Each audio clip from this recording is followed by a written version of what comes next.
கர்த்தருக்கு பயந்து அவர் வழிகளில் நடக்கிறவன் எவனோ அவன் பாக்கியவான். ஆமென். ஆமென்.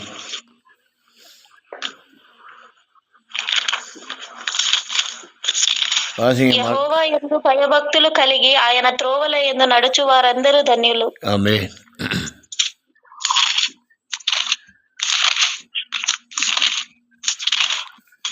ಯೆಹೋವನಲ್ಲಿ ಭಯಭಕ್ತಿಯುಳ್ಳವನಾಗಿ ಆತನ ಮಾರ್ಗಗಳಲ್ಲಿ ನಡೆಯುವವನು ಧನ್ಯನು. ஆமென்.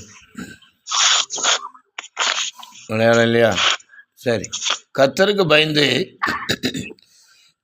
அவர் வழிகளில் நடக்கிறவன் எவனோ அவன் பாக்கியவான். యెహోవా యందు భయభక్తులు కలిగి ఆయన త్రోవల యందు నడుచు వారందరూ ధన్యులు. அப்படி நடக்கிறவனுடைய கையின் பிரயாசத்தை கர்த்தர் ஆசீர்வதிப்பார். అలా నడిచే వారి చేయి ప్రయాసాన్ని దేవుడు ఆశీర్వదిస్తాడు. உன் கையின் பிரயாசத்தை நீ சாப்பிடுவாய். నీ చేయి ప్రయాసాన్ని నువ్వు తింటావు. கர்த்தருக்கு பயப்படுகிற தேவ பிள்ளைகளே, దేవునికి భయపడే దేవుని ప్రజలారా, அவருடைய வழியில நடக்கிற அன்பு அன்பு தேவ பிள்ளைகளே, ఆయన త్రోవల యందు నడిచే దేవుని ప్రజలారా, நீங்கள் எல்லாரும் பாக்கியவான்கள். మీరందరూ భాగ్యవంతులు. நாம் எல்லாரும் பாக்கியவான்கள். మనమందరం భాగ్యవంతులము. அப்படிப்பட்டதான பாக்கியவான்களுக்கு கீழே சொல்லப்பட்ட ஆசீர்வாதங்களை நாம் பார்க்க முடியும். అలా అలా భయపడే వాళ్ళందరి కింద ఉండే ఆశీర్వచనాలు ఉన్నది. உன் கையின் பிரயாசத்தை நீ சாப்பிடுவாய். నీ కష్టార్జితమును నువ్వు తినేదవు. உனக்கு பாக்கியமும் நன்மையும் உண்டாயிருக்கும். నీవు ధన్యుడవు, నీకు మేలు కలుగును. நம்முடைய கையின் பிரயாசத்தை அந்நியன் சாப்பிட தேவன் விடமாட்டார்.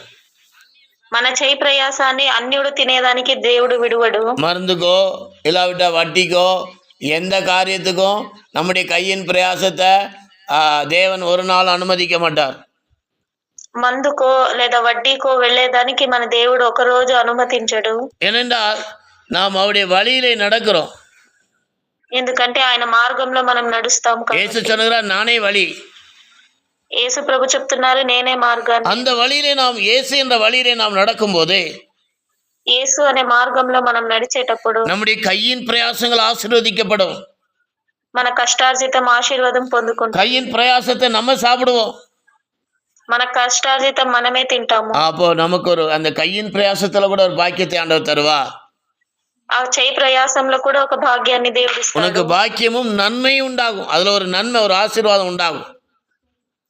నువ్వు ధన్యుడవు, నీకు మేలు కలుగును. 3வது வசனத்துல நாம் வாசிக்கும் போது, 3వ వచనంలో చూసినప్పుడు, உன் மனைவி உன் வீட்டோரங்களில் கனிதரும் திராட்சை கொடி போல் இருப்பாள். నీ భార్య ఫలించు ద్రాక్ష వల్లే ఉండును. உன்னுடைய மனைவி எப்படி இருப்பா? నీ భార్య ఎలా ఉంటది? வீட்டோரங்களில் கனிதரும் திராட்சை கொடி போல் இருப்பாள். మంచి ఫలమిచ్చే ద్రాక్షవల్లి చెట్టులాగా ఉంటది. அப்போ இயேசுதான் என்ன செய்றாரு? அவரு இயேசு திராட்சை செடியா இருக்கிறார், நம்ம எல்லாம் கொடியா இருக்கிறோம். యేసు ప్రభు ద్రాక్ష చెట్టుగా ఉన్నారు, మనమంతా కొమ్మలుగా ఉన్నాము. அப்போ நம்முடைய பிதா தோட்டக்காரரா இருக்கிறார். మన తండ్రితో ఆ తోటలో చేసేవాడు. அப்போ தோட்டக்காரர் விரும்புறதான கனி நம்முடைய குடும்பத்திலே உண்டாகும். ఆ తోటకారుడైన దేవుడు ఇష్టపడే ఫలం మనం ఇవ్వాలి. இங்கே வாசிக்கிறோம், உன் மனைவி உன் வீட்டோரங்களில் கனி தரும் திராட்சை கொடி போல் இருப்பாள், உன் பிள்ளைகள் உன் பந்தியை சுற்றிலும் ஒலிவு மர கன்றுகளைப் போல் இருப்பார்கள். నీ భార్య ఫలించు ద్రాక్షవల్లి వలె నుండును, నీ భోజనపు బల్ల చుట్టూ నీ పిల్లలు ఒలీవ మొక్కల వలె నుండు. அப்போ நாம் குடும்பம் ஆசீர்வாதமாய் காணப்பட வேண்டும் என்றால் நாம் கர்த்தருக்கு பயந்து அவருடைய வழியிலே நடக்க வேண்டும். మన కుటుంబం ఆశీర్వాదంగా ఉండాలంటే దేవునికి భయపడి ఆయన మార్గంలో నడవాలి. நம்முடைய பிள்ளைகள், நம்முடைய மனைவி, நம்முடைய கணவன், நம்முடைய குடும்பமே ஆசீர்வாதமாக இருக்க வேண்டும் என்றால் நாம் கர்த்தருடைய வழியிலே பயந்து அவருடைய வழியிலே நாம் நடக்கிறவர்களாய் காணப்பட வேண்டும். భార్య, పిల్లలు, భర్త అందరూ ఆశీర్వాదంగా ఉండాలంటే ఆయనకి భయపడి దేవుని మార్గంలో నడవాలి. ஒருவனுடைய வழி கர்த்தருக்கு பிரியமாய் இருந்தால், ఒకని మార్గము దేవునికి ఇష్టమై ఉంటే அவனுடைய சத்ரு எல்லாம் சமாதானம் ஆயிரும். వాళ్ళ శత్రువులంతా సమాధానంగా మారుతారు. அப்போ சத்ரு சமாதானம் ஆகும்போது அந்த சத்ரு எந்த விதத்திலும் நம்முடைய குடும்பத்தில் கிரியை செய்ய முடியாது. అప్పుడు ఆ శత్రువు ఏ విధంలోనూ మన కుటుంబంలో క్రియలు చేయరు. அப்போ நம்முடைய பிள்ளைகள் எல்லாம் நாம் பாதுகாத்து கொள்ள முடியும். అప్పుడు మన పిల్లల్ని మనము కాపాడుకునేదానికి సాధ్యం. நாம் ஜெபித்து கர்த்தருடைய வழியில நம்ம ஒருத்தர் கரெக்டா நடப்போம் என்றால் మనం ప్రార్థన చేసి మనం ఒక్కరము దేవుని సన్నిధానంలో కరెక్ట్ గా ఉంటే மீதி எல்லாரும் கரெக்டா இருப்பாங்க. మిగతా అందరూ కరెక్ట్ గా ఉంటారు. நான் உதாரணத்துக்கு ஒரு வசனம் சொல்கிறேன். ఉదాహరణకి ఒక వాక్యం చెప్తాను. விளக்கை கொளுத்தி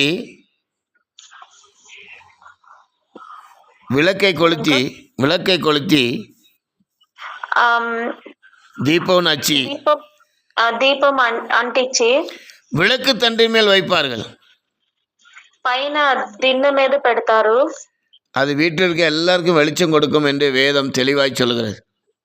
అది ఇంటి మొత్తానికి వెలుగిస్తాదని వాక్యం చెబుతున్నది. அப்போ நாம் வெளிச்சமா இருப்போம் என்றால் మనము వెలుగుగా ఉంటే நம்முடைய முழு குடும்பமும் அந்த வெளிச்சத்திலே நடப்பார்கள். మన పూర్తి కుటుంబం కూడా ఆ వెలుగులోనే ఉంటారు. நோவாவுக்கோ கர்த்தருடைய கண்களிலே கிருபை கிடைத்தது. నోవాకు దేవుని దృష్టిలో కృప దొరికింది. முழு குடும்பமும் அழிவிலிருந்து பாதுகாக்கப்பட்டது. அந்த பேழைக்குள்ளே காணப்பட்டார்கள். పూర్తి కుటుంబము ఆ నాశనం నుంచి తప్పించుకున్నారు, ఓడలో చేరుకున్నారు. அதே போல நாம் ஒருவர் தேவ சமூகத்திலிருந்து அவருடைய வழியில நடப்போம் என்றா மிச்சம் எல்லாருமே சரியா நம்முடைய அந்த வழி இயேசு கிறிஸ்து என்ற வழியில வருவாங்க. நாம் அவருடைய வருகையிலே காணப்படுவோம். మనం ఒక్కరము దేవుని సన్నిధానంలో కరెక్ట్ గా నడిస్తే మిగతా కుటుంబం అందరూ సరిగ్గా నడుస్తారు. அப்போ நாம எல்லாரையும் ஆதாயப்படுத்தக்கூடியதான ஒரு பாக்கியத்தை கர்த்தர் நம்முடைய கையில தந்திருக்கிறார். మనం అందరినీ ఆదాయం చేసుకునే భాగ్యాన్ని దేవుడు మనకిచ్చి ఉన్నారు. எல்லாவற்றிலையும் கிறிஸ்துவின் தாழ்மையை நாம் தரித்துக் கொள்ள வேண்டும். అన్నిటిలో క్రీస్తు ఓర్పుని మనం ధరించుకోవాలి. 4వ வசனத்துல வாசிக்கிறோம், இதோ கர்த்தருக்கு பயப்படுகிற மனுஷன் இவ்விதமாய் ஆசீர்வதிக்கப்படுவான். 4వ వచనంలో యెహోవా యందు భయభక్తులు గలవాడు ఈలాగు ఆశీర్వదింపబడు. கர்த்தர் சீயோனிலிருந்து உன்னை ஆசீர்வதிப்பார். దేవుడు సియోన్ నుండి నిన్ను ఆశీర్వదిస్తాడు. జీవనముల నాளெல்லாம் నీ జీవిత కాలమంతయు எருசலேமின் வாழ்வை காண்பாய். యెరూషలేము క్షేమము కలుగును. உன் பிள்ளைகளின் பிள்ளைகளையும் இஸ்ரவேலுக்கு உண்டாகும் சமாதானத்தையும் காண்பாய். నీ పిల్లల పిల్లలను ఇశ్రాయేలు మీద సమాధానమును కలుగును. அப்போ இந்த ஆசீர்வாதம் நமக்கு பலிக்க வேண்டும் என்றால் ఈ ఆశీర్వాదం అంతా మనకి ఫలించాలంటే கர்த்தருக்கு பயந்து அவர் வழியிலே நடக்கிறவன் எவனோ அவன் பாக்கியவான். దేవునికి భయపడి ఆయన త్రోవల నడుచు వారందరూ ధన్యులు. அவருடைய வழியிலே நாம் நடக்க இன்றைக்கு ஒப்பு கொடுப்போமாக. ఆయన మార్గంలో నడిచేదానికి మనం వాళ్ళు అప్పగించుకుందాం. ஆண்டவரே என்னை மன்னியும். దేవా నన్ను క్షమించు. ஆண்டவரே என்னுடைய குறைகுற்றங்களை மன்னியும். దేవా నా కొరతలు తప్పులు క్షమించు. அப்பா நான் என்னுடைய குடும்பத்தை நான் ஆதாயப்படுத்திக் கொள்ள வேண்டும். తండ్రి నా కుటుంబాన్ని నేను ఆదాయం చేసుకోవాలి. நான் மட்டும் ஜெபத்தில் இருந்து மற்றவர்களுக்காக ஜெபித்து ஆதாயப்படுத்தி நான் என்னுடைய கணவனை என்னுடைய பிள்ளைகளை என்னுடைய மனைவியை நான் ஆதாயப்படுத்திக் கொள்ள வேண்டும். తండ్రి నేను ప్రార్థనలో ఉండి నా కుటుంబాన్ని భర్తని పిల్లల్ని ఆదాయం చేసుకోవాలి. அந்த கர்த்தர் உங்களை நேசித்து ஜெபிக்கிறதான உங்களை நேசித்து கர்த்தர் அந்த குடும்பத்தை உங்களுடைய கையில தந்திருக்கிறார்.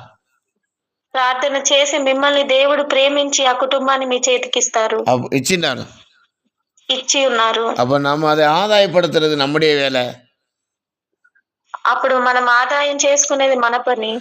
நம்ம அதை கோபம் இல்லாம தாழ்மையோடு கிறிஸ்துவின் தாழ்மையை தரித்து கொண்டு அவருடைய வழியில நடக்க நம்மை தாழ்த்தி ஒப்புடுவோமாக. ఓర్పుగా క్రీస్తు ఓర్పుని ధరించుకొని మనము ఇవన్నీ చేయాలి. சிலுவையின் மரண பரியந்தம் தாழ்த்தின இயேசுவை நோக்கி பார்ப்போமாக. సిలువ వరకు తనను తాను తగ్గించుకున్న యేసు ప్రభుని దృష్టించి சிலுவை மரண பரியந்தம் தாழ்த்தி பிதாவின் சித்தத்தை நிறைவேற்றின இயேசுவை நோக்கி பார்ப்போமாக. సిలువ వరకును తన ఓర్పుని సహించుకొని తండ్రి చిత్తాన్ని చేసిన యేసు ప్రభునే దృష్టించి చూద్దాము. హల్లెలూయా హల్లెలూయా హల్లెలూయా. ஒப்புக்கொடுப்போமாக. అప్పగించుకుందాము. கர்த்தர் நல்லவர். దేవుడు మంచివాడు. பெரிய காரியங்களை நம்முடைய குடும்பத்தில் செய்ய வல்லவராய் இருக்கிறார். గొప్ప కార్యాలు మన కుటుంబంలో చేసేదానికి அவருடைய கரத்திலே ஒப்புக்கொடுப்போமாக. ఆయన చేతులకి అప్పగించుకుందాం. ఆమేన్. రబాడి కరబద గదిరి కరబద